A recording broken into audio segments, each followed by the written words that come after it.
बिस्मिल्लाहिर्रहमानिर्रहीम अस्सलाम वालेकुम। मिशीज़ नानो किचन में सबको खुश आमदीद। प्लीज़ मेरे चैनल को लाइक, सब्सक्राइब और शेयर करें। आज की मेरी रेसिपी है चटपटे स्नैक्स। बहुत आसान सी रेसिपी है। तो आए रेसिपी शुरू करने से पहले दुआ कर लेते हैं। या अल्लाह पाक, या परवरदिगार आलम, हम तेरे एहसानों के नीचे दब चुके हैं। या अल्लाह पाक, सर से लेकर पाँव तक तेरे एहसानात हैं। या अल्लाह पाक, तेरी किस किस नेमत का शुक्र अदा करें। या अल्लाह पाक, हमें शुक्र करने वाला बना। या अल्लाह पाक, हमें सिराते मुस्तकीम पर चला, हमारे बच्चों को सिराते मुस्तकीम पर चला।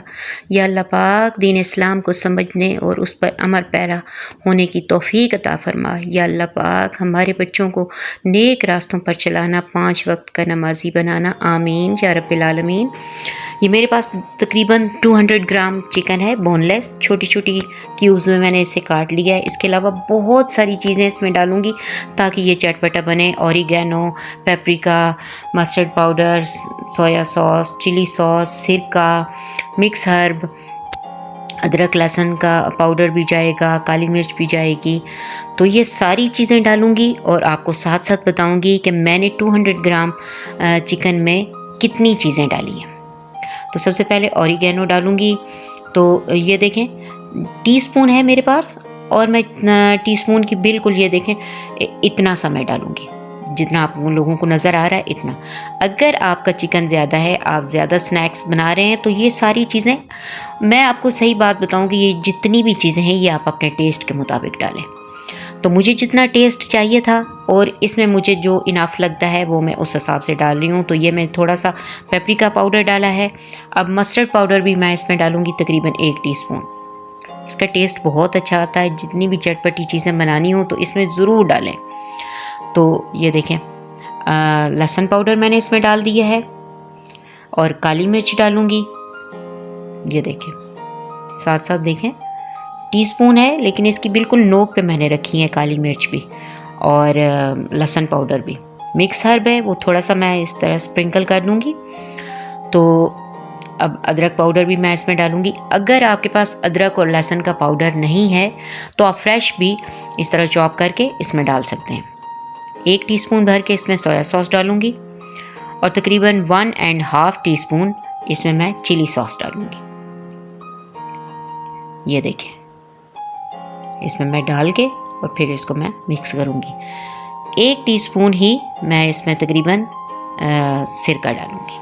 सिरका ये है कि क्योंकि हम मैरिनेशन करके रख नहीं रहे, तो आप सिरका डालेंगे तो फिर चिकन जल्दी गल जाएगा। वैसे तो बोनलेस चिकन को इतना गलाने की ज़रूरत भी नहीं होती, तो ये बहुत जल्दी गल जाता है। लेकिन अगर इस पॉइंट पे डाल दिया जाए तो चिकन हो या वैसे भी बोनलेस अगर गोश्त भी वो कर रहे हैं तो तब भी वो जल्दी गल जाता है। थोड़ा सा मामूली सा मैंने 1 टीस्पून के बराबर ही ऑयल डाला है और इसको मैं अब मिक्स कर लूँगी। जैसे ही चिकन का कलर चेंज होगा, वो बिल्कुल वाइट होना शुरू हो जाएगा, इसमें मैं थोड़ा सा पानी डाल के बहुत हल्की आंच पे मैं इसको गला लूँगी। क्योंकि ये है कि जो भी हम स्नैक्स बना रहे हैं उसमें चिकन का बहुत गला हुआ होना बहुत ज़रूरी है। इस वजह से कि क्योंकि जब हम फ्राई करें तो जब बाइट लें तो चिकन जो है वो कच्ची नहीं होनी चाहिए। हल्की आंच पे मैंने रख दी है, तकरीबन 5 से 6 मिनट के लिए रखा है। और अब इसको इन्हीं मसालों के साथ बिल्कुल इसका पानी मैंने खुश्क कर लेना है। खुश्क करने के बाद मैं इसको चूल्हे से उतारने के बाद इसको मैं अच्छी तरह ठंडा कर लूँगी, क्योंकि इसको गर्म नहीं करना। मेरे पास ये दरमियाने साइज़ के आलू थे जिन्हें मैंने बॉईल करके मैश कर लिया है। 1 टेबल स्पून भर के कॉर्नफ्लोर डाला है इसकी बाइंडिंग के लिए। थोड़ा सा नमक डालूंगी और थोड़ी सी ही काली मिर्च डालूंगी, क्योंकि ये ऊपर की कोटिंग है और इसको फीका नहीं होना चाहिए। क्योंकि सारी बात ही यही होती है कि अंदर की, तो आपने देखा कि वो कितना चटपटा से चिकन बनाया है, तो जो ऊपर की कोटिंग है उसको फीका नहीं होना चाहिए। तो उसमें मैंने नमक डाला है और काली मिर्च डाली है। अब मैं इसको अच्छी तरह मिक्स कर लूँगी। और मैं आपको एक बात बता दूं कि आलू जब भी आप बॉईल करें उनको बहुत अच्छी तरह ठंडा कर लें। ठंडा करने के बाद मैश करें। पानी ज़रा भी नहीं होना चाहिए, क्योंकि जितना अगर इसमें पानी होगा बॉयल आलूओं में, तो जितना भी कॉर्नफ्लोर डालेंगे वो मैसी ही होगा। तो अगर इस तरह करेंगे बहुत ज़्यादा ठंडा करने के बाद, तो उसकी बाइंडिंग बहुत अच्छी होगी। 1 लेस का पैकेट था और 1 कुरकुरे का था, उनको मैंने अच्छी तरह जो है पीस के और ब्रेड क्रम्स में मिक्स कर दिया। ये सबसे एंड वाली कोटिंग है। तो आप इसी से ही अंदाज़ा लगा लें कि भाई कितनी मेहनत की है चिकन के साथ, आलूओं के साथ, फिर ऊपर की कोटिंग के साथ, तो फिर चटपटे तो बनेंगे, ज़ाहिर है। तो ये देखें, अगर चिकन की जो क्यूब है वो छोटी है तो आप 2 भी डाल सकते हैं। तो अभी फ़िलहाल जितने भी मैं आपके लोगों के सामने बना रही हूँ, तो ये जो मेरे पास चिकन की आ रही थी क्यूब, वो थोड़ी मोटी थी तो वो मैंने 1 ही डाली है। तो अदरवाइज़ जब आप देखें कि छोटी हैं तो 2 डालें। तो ये इस तरह कोटिंग करके अंडे में, और फिर उसके बाद वही जो मैंने लेज़, कुरकुरे और ब्रेड क्रम्स का मिक्सचर बनाया था वो ऊपर कोटिंग करके अब मैं इसको फ्राई कर लूँगी। आप लोग ये सोच रहे होंगे कि इतने दिनों के बाद मैं आप लोगों से मुखातिब हूँ, वो इस वजह से कि भई अपनी भी बेटी आई थी, उसने भी हमारे पास रहना था। फिर हम सब ने एक प्लान बनाया कि क्यों ना हम जो है हमारे अब्बू की तरफ, यानी कि बच्चों के नाना अब्बू की तरफ चलें। तो वो इतने दिन हमारे उधर ही गुजर गए। फिर आपको पता है कि माँ बाप का घर तो माँ बाप का घर ही होता है ना, उस जैसा घर तो कोई नहीं होता। वहाँ की तो गलियों में भी हमें खुशबू आती है, उस घर से भी खुशबू आती है। अम्मी है नहीं तो ज़ाहिर है फिर अब्बू के पास जाके तो बहुत ही खुशी हुई, अब्बू बहुत खुश हुए, भाई बहुत खुश हुए। अल्लाह ताला हमारे मैके को आबाद रखे, अल्लाह ताला हर बच्ची के मैके को आबाद रखे, ताकि जब भी जाना हो तो प्यार मोहब्बत से रहें।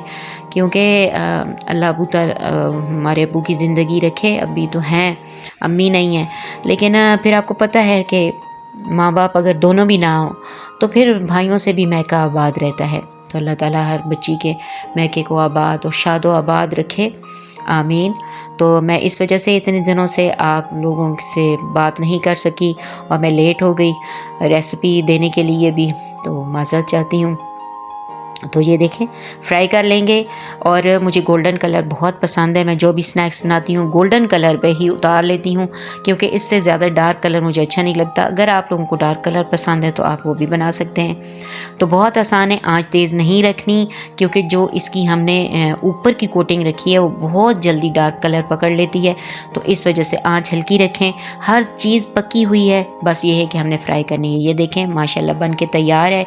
आप लोग भी बनाएं, कमेंट्स में बताएं। उम्मीद है मेरी रेसिपी अच्छी लगी होगी। इजाज़त दीजिए, अल्लाह हाफ़िज़।